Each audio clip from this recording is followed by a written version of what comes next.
Olá, bom dia. Nós vamos falar um pouquinho agora sobre o tabagismo e o alcoolismo. Então, meu nome é Sérgio Vencio, eu sou diretor do Laboratório de Águas Doles e isso faz parte da nossa conversa para a CIPAT.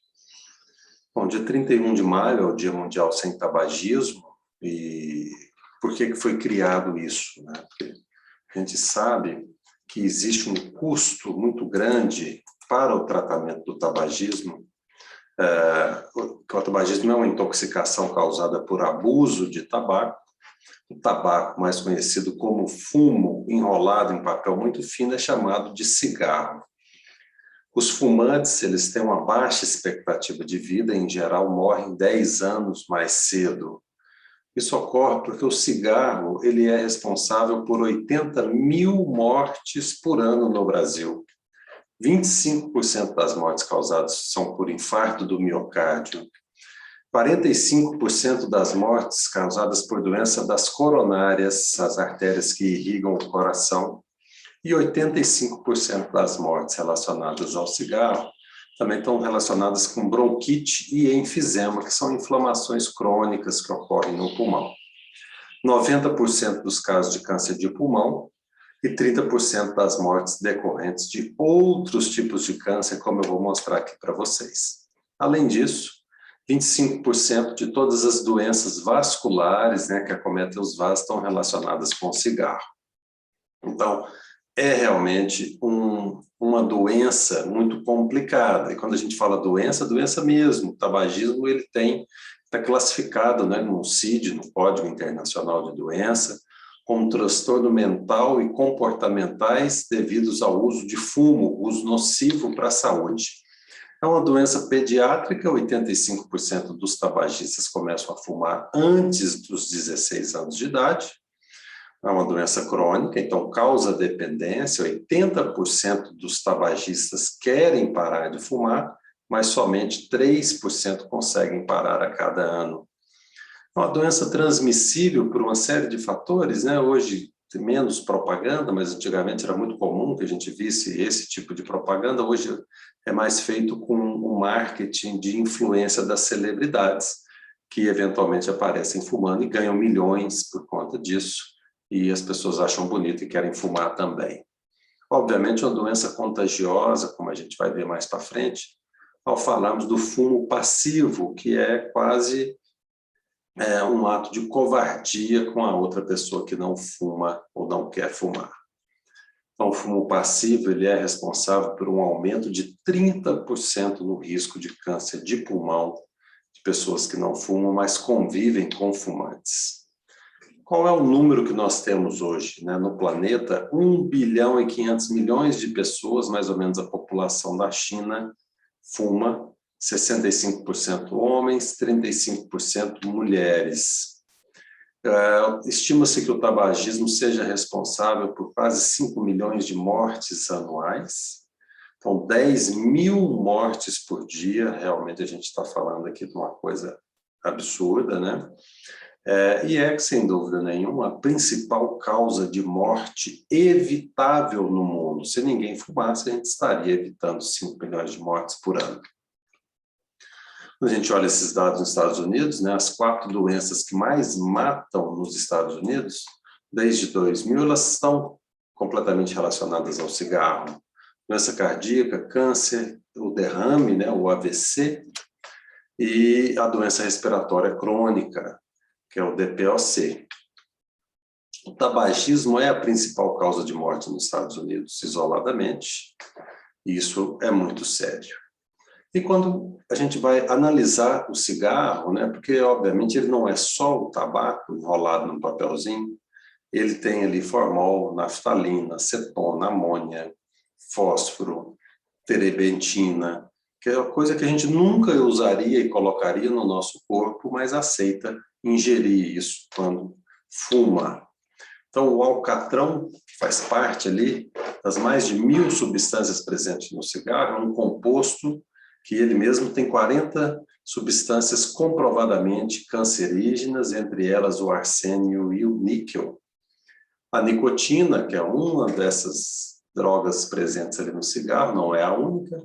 É uma droga psicoativa, tem um efeito no cérebro, causa dependência, age no sistema nervoso central como a cocaína, mas com a diferença, ela chega entre 2 a 4 segundos mais rápido ao cérebro, né?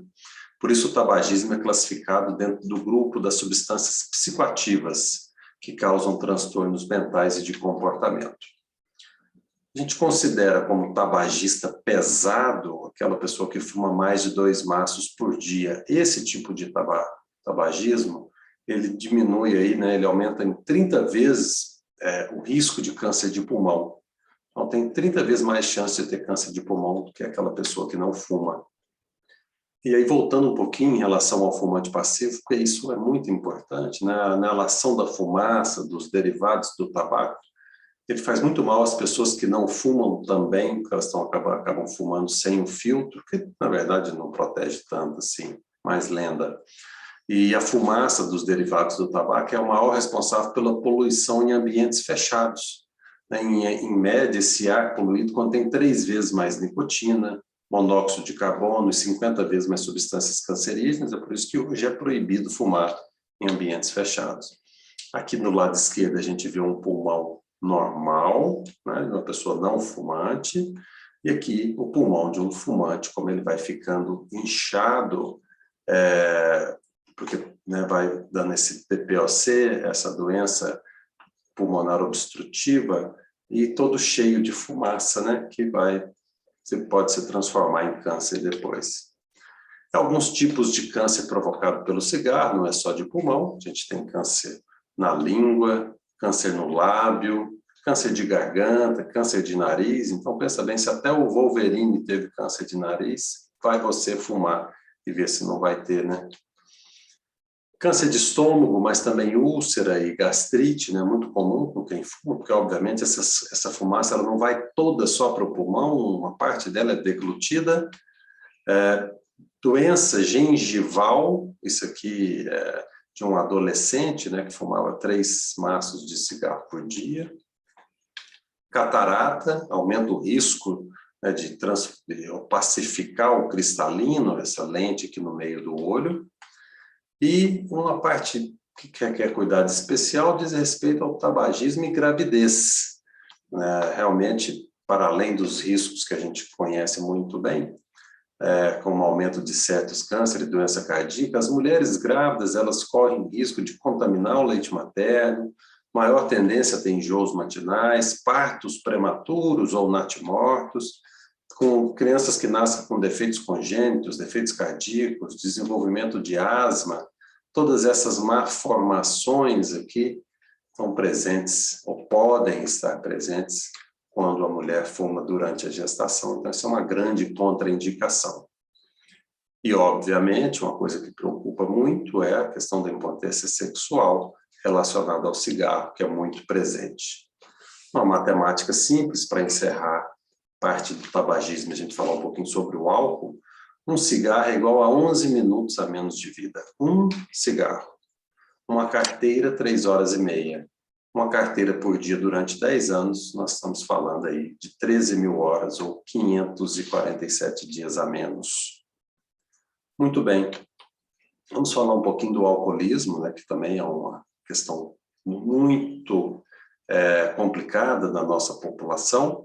Então, estatísticas do Brasil e do mundo sugerem uma prevalência de 5 a 10% da população mundial apresenta alcoolismo, entre 9% e 32%, né, dependendo do tipo de hospital, dos leitos ocupados em hospitais gerais no Brasil apresentam um padrão de consumo abusivo de álcool. E, obviamente, apesar dessa alta prevalência, a gente tem um baixo registro, sugerindo que esse problema pode ser, inclusive, muito maior do que isso, e a gente percebe isso no dia a dia. Uma quantidade de pessoas que bebem muito, né? As pessoas que a gente convive. O etanol, o álcool etílico, é uma substância psicoativa com capacidade de produzir alterações no sistema nervoso central, modificando o comportamento de quem usa e, por ter efeito prazeroso, obviamente, leva à repetição. O álcool pode vir da fermentação e da destilação, e o teor alcoólico é medido em graus, que equivale ao volume em ml de etanol por 100 ml. Então, quando a gente fala de cerveja, nós estamos falando de 4 a 5 ml de álcool a cada 100 ml da cerveja. De vinho, isso aumenta para 8 a 14. E na bebida destilada, nós estamos falando que quase metade daquilo que a gente está bebendo equivale a álcool puro. E, obviamente, o consumo de álcool ele acaba aumentando acidentes de trânsito, faltas no trabalho, baixa produtividade, doenças e mortalidades associadas ao uso do álcool e aumenta muito a violência doméstica.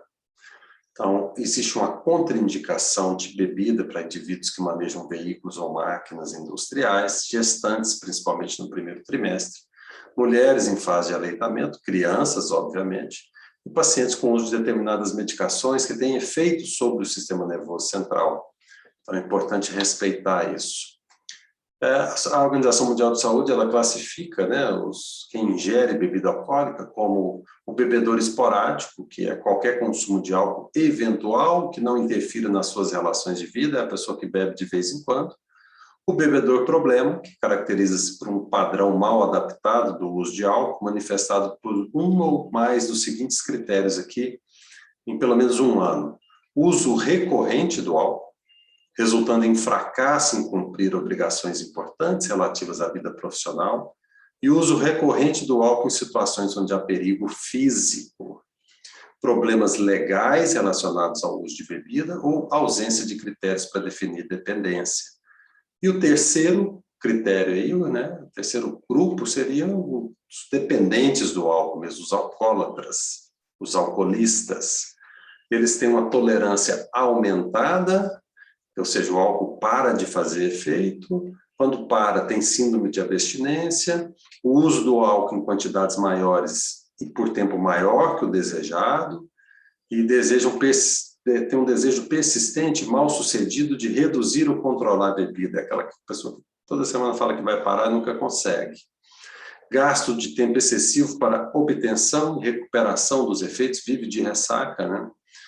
E esses indivíduos devem ser, na verdade, todo mundo deveria se perguntar. Como eu disse, a ingestão de bebida alcoólica ela é feita de forma muito abusiva na nossa sociedade. Então, se pergunte aqui, nesse questionário feito pelo professor Cade, ele fala o seguinte: alguma vez você sentiu que deveria diminuir ou parar de beber? As pessoas se aborrecem porque criticam o seu modo de beber? Então, tem gente que fica falando para você parar de beber e você fica aborrecido com isso. Você se sente culpado pela maneira com que bebe? Costuma beber pela manhã para diminuir o nervosismo ou a ressaca? Duas respostas afirmativas altamente indicativo de alcoolismo, tá?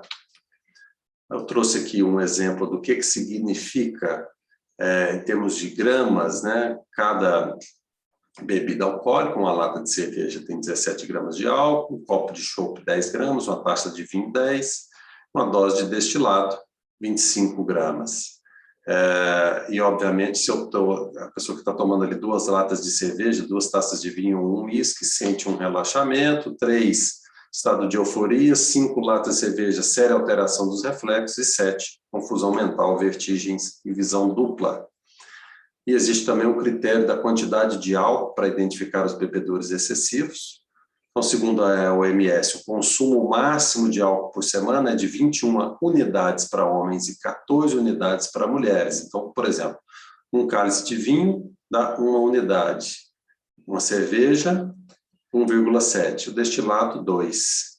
Então, 10 bebidas de doses para o homem por semana e 7 para a mulher, né, já equivale a um quadro de alcoolismo. E, obviamente, eu quis trazer isso, né, tentando realmente reforçar que a gente precisa tentar seguir um padrão saudável de vida, evitando a dependência, evitando os efeitos deletérios que o cigarro e a bebida trazem para a nossa vida. Agradecer a presença, a paciência de vocês. Muito obrigado.